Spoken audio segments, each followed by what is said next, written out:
This is Take Two Movie Review. I'm Clinton Johnston. This week, a sentimental journey. In 1969, military analyst Daniel Ellsberg became convinced that the Vietnam War was unwinnable and that the American public should know how we got there.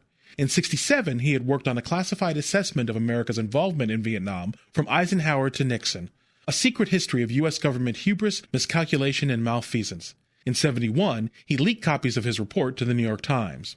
In 2004, New York Times reporter James Rison learned from a source that the NSA, which is supposed to spy only on foreigners, had turned inward on the Cheney-Rove administration's command and was spying on American citizens who had contact with suspect foreigners, listening to their phone calls, collecting their emails, all in secret, without the FISA court warrants that the law requires. Meanwhile, back in 1971, the New York Times published 3 articles based on what was now being called the Pentagon Papers, when the Nixon administration served them with a temporary restraining order alleging threats to national security. The Times balked, and Ellsberg turned to the Washington Post.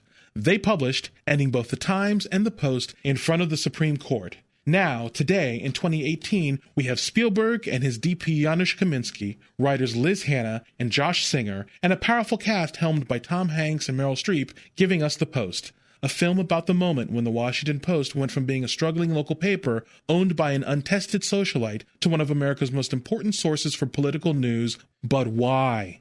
Why give us this familiar journalistic hagiography from long ago? In 2004, at Rove and Cheney's request, the Times sat on Rison's story so that it wouldn't affect the W. Bush-John Kerry election. So this is not the press we have now.